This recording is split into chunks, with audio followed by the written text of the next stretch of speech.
Hey, everybody. Thank you for joining me for my weekly live stream Financial Friday that has been a little less than weekly recently. Honestly, I about a month ago decided I wasn't going to do this weekly, and now I've decided I like it. And I think it gives me a good opportunity to talk about important things. So we're going to get back into doing it more regularly. So back to our regular scheduled programming. And what the heck are we going to talk about today? Here's the deal. We're going to talk about something that might surprise you, but I want to talk about, should you pull cash out of your home in 2023? And I think it's a really important question that a lot of people are struggling with making a decision and saying, hey, I don't know if it's a good idea to pull cash out of my house because of a lot of things. First of all, I've heard that pulling cash out of your house is never a good idea. And in fact, there's some truth to that. There's some truth to the fact that, look, pulling cash out of your house means that you are going to take longer to pay back the home. You're going to take longer to pay it off and own it free and clear. And it's a risk. It's a risk because you're betting that you're going to be able to make that monthly payment. Now, it is a risk, and it should not be something that you take lightly, and it should not be something that you do without really thinking through, is this a good idea or not? Another thing people say is, hey, John, I don't want to pull cash out because I don't want to lose the super low interest rate that I have right now. Again, a really, really important consideration, because many people have interest rates that are well below current market rates, and pushing down in the 3, 2.5, 2% range. And so they're like, hey, why in the heck do I want to pull cash out of a home when I have a super good interest rate? And so I want to talk about why. Now, I'm not telling you you should. I want you to think through some ideas of why you would want to pull cash out of your home. The first one is home improvements. Now, that might be improvements that increase the value of your home. That might be improvements that make your home more modern and nicer to live in. Or it could be improvements that you just are having to fix things that are in disrepair. Maybe you've got some maintenance issues or some things in the home that you haven't fixed, and now those things need to get done. So that's a good reason to pull cash out of the home. Now, when you talk about increasing the home's value, another part of that really comes down to the size of the home. So here we sit in October of 2023, and we've got a lot of people that are stuck in what we'll call the mortgage rate lockdown. What does that mean? It means you can't move because you're going to have to sell your home and lose your super low interest rate and get a much higher interest rate on the next home that you're buying. So people are stuck. They feel handcuffed a little bit and not being able to make that move. And so what do? You make the home you're in bigger. You turn the house. It's real estate has always been said, it's location, location, location. Well, how about this? How about turn the home that you have now in the same location you're in right now into a bigger home that suits your needs better? Maybe you have a 3-bedroom, 2-bath, and you want to turn it into a 4-bedroom, 3-bath. That's increasing the size of your home to make it more functional. So many people bought starter homes prior to COVID, and they're ready to upgrade. They've had a couple more kids. They've outgrown the size of the home. They're ready to upgrade, but they can't. Why can't you? You can't because of the fact that you don't want to lose that interest rate. Well, here's the way you can make the home the right size for you. So increasing the home size. Another really big one is an accessory dwelling unit. You can build an ADU on your property, and state law says the local municipalities, the county, the city, they can't stop you from doing that. And so you've got the ability to access the equity in your home to not only make your home more valuable, but actually generate income. So for some people, an ADU, or an accessory dwelling unit, is used to house a family member. Maybe you've got an aging parent that's in a position you don't really want them living in your home, but at the same time, you don't want to send them to an independent living facility. Where's the happy medium? An ADU is a great happy medium. Or maybe you just want to generate more rental income or create some passive income. You build an ADU, you generate rent that really you need to make sure is exceeding what the cost is of the payment on the ADU loan, so that you're actually generating cash flow. You're making your house more valuable while bringing in income, and you get a great tax write-off at the same time. So it's a really good option for pulling cash out to build an ADU. Here's a big one, though. This is probably one of the biggest ones that people are talking about that I am concerned about, and I'm going to share my screen right now and show you. And that is debt consolidation is a major issue right now, meaning that people have a significant amount. Now it's not going to allow me to share. Here we go. Now it'll let me share. People have a significant amount of debt, and it is taken off. Okay. So if we look at this chart over here, what you're looking at is you're looking at the amount of credit card debt and other revolving debt in the United States. And what you're seeing is it was around $200 million back in 2000. And then it kind of went up and up and up. And then in 2010, it skyrocketed. It literally doubled. Okay. Honestly, I've never seen that line move that quickly. How the heck did it double from March of 2010 to April of 2010? There must have been some change in their formula and calculation. But the bottom line is it's continued to go up. And then we hit kind of the most recent peak right before the pandemic. And then debt went down. Why did the debt go down during the pandemic? Because people didn't have anything to spend money on, and they got influx of income through stimulus money. So they paid down their debt. And then they started spending more money and spending more money and spending more money, and they ran out of the stimulus money. So now they started spending money on credit card debt, and it has ballooned. And this credit card debt is running 20, 22, 25, 30% interest rates. It is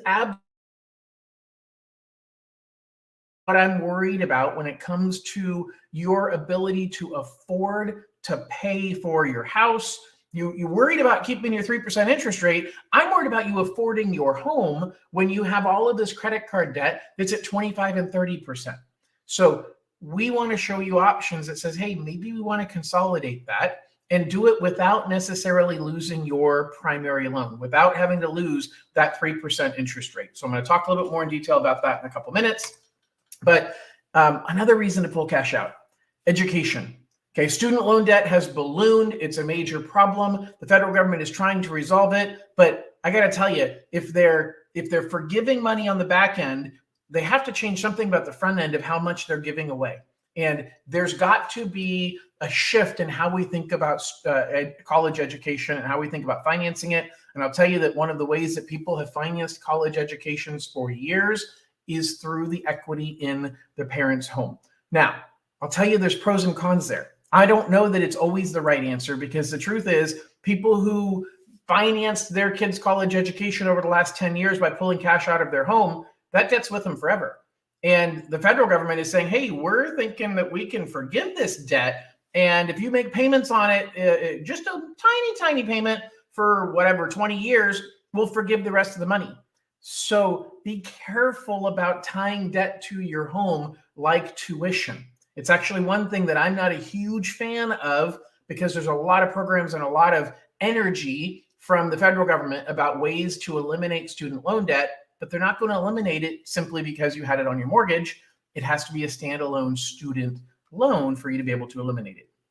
All right.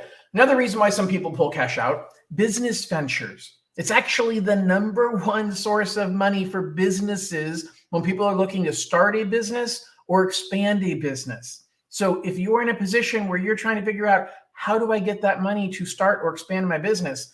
Look no further than the four walls that you live under, because you have built a significant amount of equity because you bought your home long ago enough and prices have continued to go up. And so that's an opportunity for you to think about, is this going to help me build more profit, a better lifestyle, more residual income through my business by starting a new business or expanding that business that will well offset what I'm increasing my monthly payment on my mortgage? Again, not telling you it's a silver bullet, not encouraging you to do it, but I'm telling you, so many people are struggling saying, I don't know how to get the money that I need to expand my business, but if I can get that money, I can make significantly more in return. Looking at your home equity is a great option to do that. All right. Another one is financial emergencies, whether it be medical expenses, somebody had a job loss, you're helping out a family member who's in a tough spot. The reality is, again, you got to be careful about making long-term financial decisions over short-term challenges. But sometimes you don't have a choice.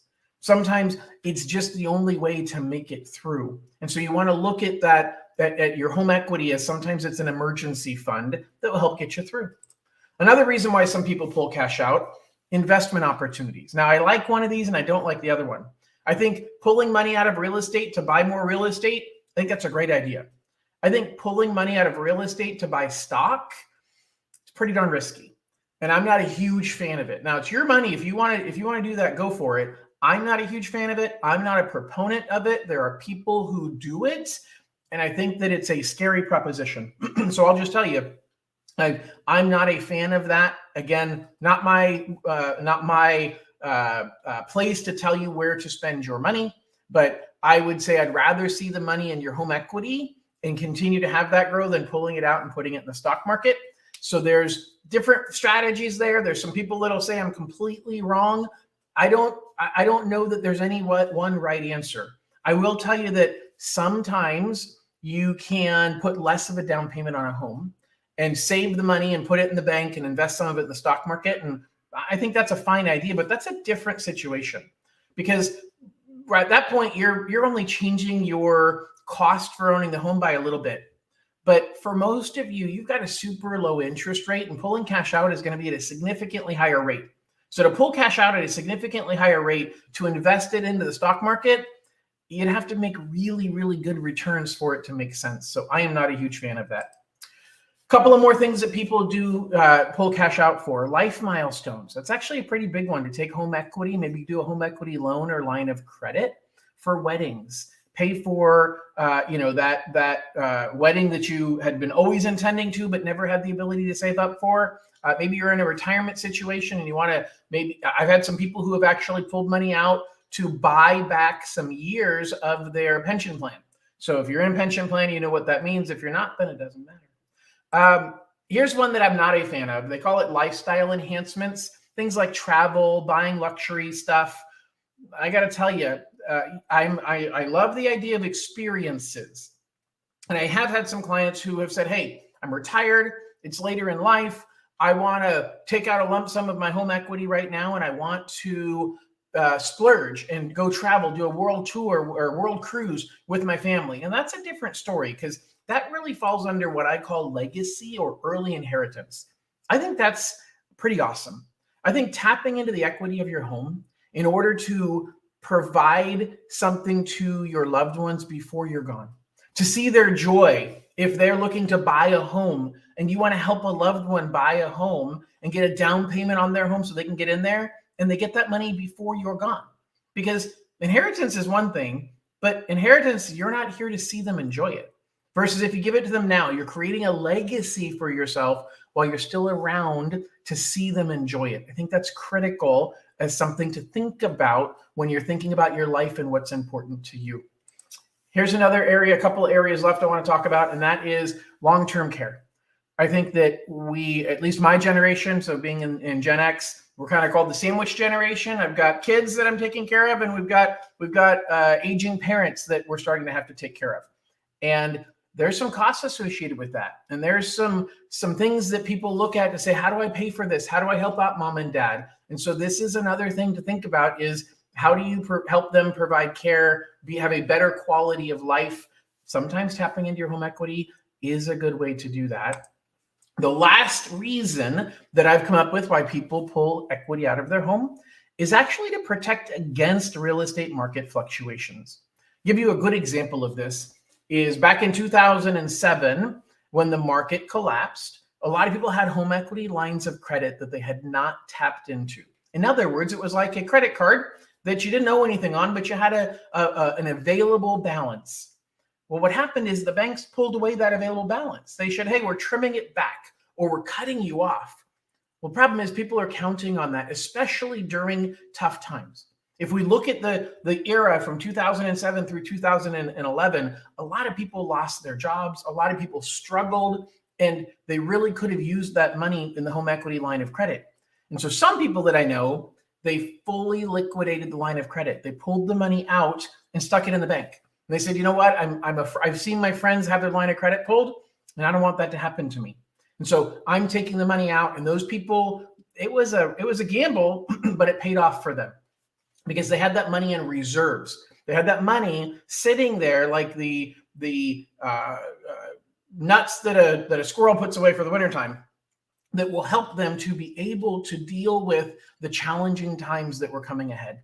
Now, I don't know that we're going to have those kind of challenging times. I don't expect us to have those kind of challenging times. As a matter of fact, I don't expect house prices to go down. I expect them to go up as interest rates go down. But I'll also tell you that I have a lot of people who have done reverse mortgages with that thinking in mind. Now that's different. You are tapping into your home equity. And I have some videos on my YouTube channel about reverse mortgages. But the fact is, they definitely said, hey, I want to tap into my equity to make sure I have reserves. I have money that is available in case a hard time comes. So I want to shift for a couple of minutes and kind of wrap up this topic on how to access the money and what types of loans are out there. So first of all, you can refinance your home, which is considered paying off all of the loans or loan that you have on the property and starting over with a brand new loan. Now, there's some benefits to that. The benefit is that you're typically going to get a lower interest rate on that full refinance compared to what you'd get if you did a second mortgage, a home equity loan or line of credit. But you lose the interest rate you have on your first mortgage. So one of the only scenarios where I say that 100% makes sense is when you have a smaller balance on your primary mortgage and you need a bigger amount of money in cash out. So for example, if you own a home that's worth $500,000 and you owe $50,000 on it and you need $150,000 cash out to give your kids as early inheritance to help them with the down payment. Well, it's silly to keep a 3% $50,000 loan and get an 11% $150,000 loan. You're better off getting an 8% loan for $200,000. It's called weighted average. So that's one scenario. The second scenario is when you can't qualify for a home equity loan or line of credit and you're in financial trouble. And unfortunately, there's a lot of people who are in that situation. There's a lot of people who are in the position of saying, you know what, John, I don't know if I'm able to keep my home. I don't know if I'm able to keep making all the payments because I've got too much in debt. I've got too much money that I owe, and my monthly payments on everything combined is just too high. And we need to consolidate that and put them together into one loan. And those situations, oftentimes your credit isn't that great. You're in a position where you can't qualify for the refinance, but if you don't do any, or you can't qualify for the home equity loan or line of credit, but you need to do something because there's more debt and monthly payments than there is income coming in. And so in that situation, a full refinance is absolutely a good choice. Okay. But if you've got a good interest rate on your primary loan and you're just looking to access a small amount of money, a home equity line or home equity loan are good options. Now, home equity line of credit works like a credit card. So it is a credit limit that you're given based on a percentage of the home value. I'll cover the percentage of the home value in a minute. And then you can draw money against it. When you're drawing money out of it, that draw is either a variable rate or it's fixed at the time that you're drawing it out. But what you're rarely getting is you're rarely getting a line of credit where the interest rate is guaranteed at a fixed rate before you even pull the money out. So there's some form of variation or variable rates with almost every home equity line of credit. So just be aware. The Federal Reserve right now is talking about keeping rates higher for longer, and there's some talk that rates could go up even higher. So be careful when you're talking about home equity lines of credit, because not only is it potentially a variable interest rate, but you're also rarely paying down principal. The payment on your home equity line of credit is typically set up for the first 10 years as an interest-only payment. And then as soon as the first 10 years are over, they say, okay, your line of credit's been closed. You can't access it anymore. And now we're going to force you to make a principal and interest payment for the remaining 20 years. So your payment sounds like it's super low right now, but it's going to go up significantly 10 years from now. So it's kind of a balloon waiting. Now, again, you don't have to write a check for it. It's not a balloon payment, but it is a big bump in monthly payment that's going to happen. Versus if you went with a home equity loan. Now, home equity loan is a single draw against the equity. You don't get to tap into a little bit more later. It's like your car loan. You said, hey, I'm going to put this, or even your primary mortgage. Hey, my loan amount's my loan amount. Every month I make a payment and the balance goes down a little bit. And they're fixed interest rates. Okay, so it's typically amortized. The ones that we're doing right now are 10-year and 20-year fixed rates. And so it's a really, really good option to help you pull that cash out of the home and know what your payment's going to be. Not have to worry about what happens 10 years from now when it becomes a principal and interest payment. And how much is that payment going to skyrocket? So a home equity loan is a good option. The negative to a home equity loan is that you can't tap into the money again later. So if you need to get more money, then you need to do a new home equity loan and refinance either that one second or refinance your first and your second together. All right, last couple of things I want to cover today. First of all, how to calculate how much money you can access. This is something, I didn't create a slide for this, but I know you're all really smart and you'll follow along. This is something that people misunderstand all the time. You first have to start with what is the most the bank will loan to you in total. That's called your combined loan to value. So the bank will say, hey, the most that we're going to loan to you is 80% of the value of the home. And so if you have a $500,000 home and you owe $300,000, the bank says, okay, the most we're going to loan you is allow you to owe is 80% of the 500,000. In other words, the most we're going to allow you to owe is $400,000. And then you subtract what you owe already. Well, you already owe 300.